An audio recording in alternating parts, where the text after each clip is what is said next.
اللہ جو قادر مطلق ہے وہ بھی اتنی تیزی سے قوانین اس نے نہیں بنائے، مرلہ بمرلہ بنائے، وقت لیا.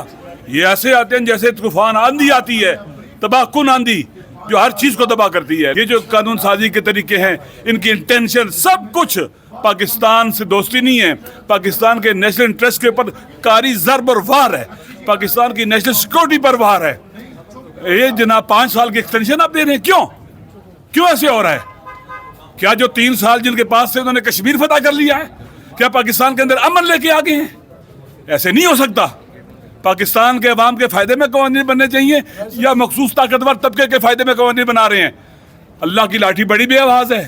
پاکستان کے عوام دیکھ رہے ہیں، یہ پارلیمنٹ پاکستان کے عوام کے لیے کام نہیں کر رہی، یہ سینٹ پاکستان کے عوام کے دکھ درد بانٹنے کے لیے کام نہیں کر رہی، یہ طاقتوروں کے لیے کام کر رہی ہے.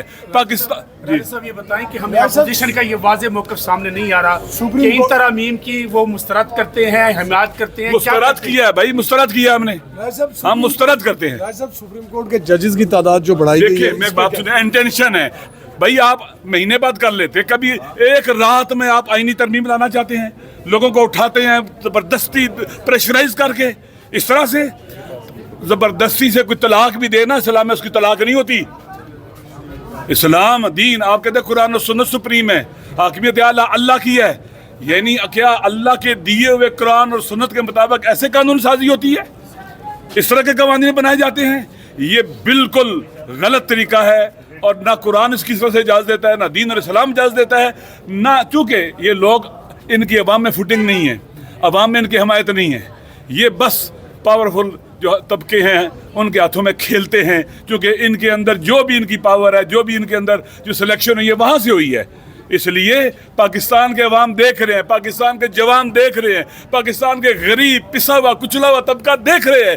جب یہ طاقتور لوگوں کے لیے کام کرتے ہیں تو سیکنڈز میں قانون بناتے ہیں، اور عوام کے فائدے کے لیے یہ ٹس مس نہیں ہوتے. یہ لٹیرے ہیں، ڈاکو ہیں جو اس طرح کے کام کرتے ہیں، رازن ہیں یہ. لہذا عوام کے حقوق پر ڈاکہ ڈالنا رازن. آپ دیکھیں یہ جو آئینی ترامیم انہوں نے کی ہیں یا یہ بل پر عوام میں لے جائیں، عوام جوتے کی نوک پر ان کو رکھیں گے، کبھی بھی عوام اس کا ساتھ نہیں دیں گے. لے جائیں عوام میں، کسی ایک شہر میں ریفرینڈم کرا لیں. یہ پاکستان کے عوام دیکھ رہے ہیں، وہ اندھے نہیں ہیں، بہرے نہیں ہیں. اسی لیے ہر روز یہ پاکستان کے عوام کی نگاہوں میں گر رہے ہیں یہ.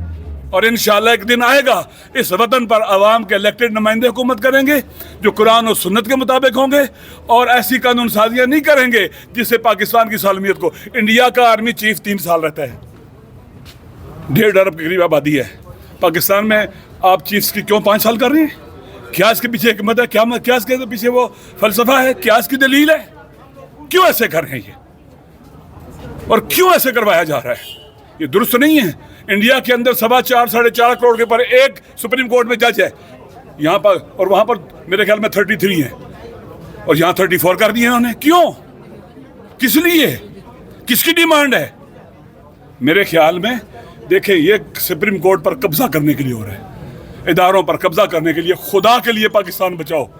پہلے پاکستان ٹوٹا تھا تو آدھا بچ گیا تھا، یہ تباہ برباد ہو گیا تو کچھ نہیں بچے گا، پھر کسی کے ہاتھ کچھ نہیں آئے گا. لہذا جو جس کی جگہ ہے، جو کام ہے، وہ اپنی ڈومین میں رہے، اپنا کام کرے.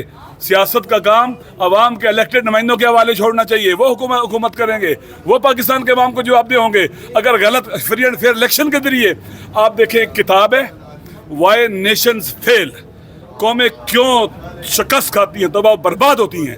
ان کے سیاسی سسٹم کمزور ہوتے ہیں، جب وہ اپنے عوام کو جواب دہ نہیں ہوتے.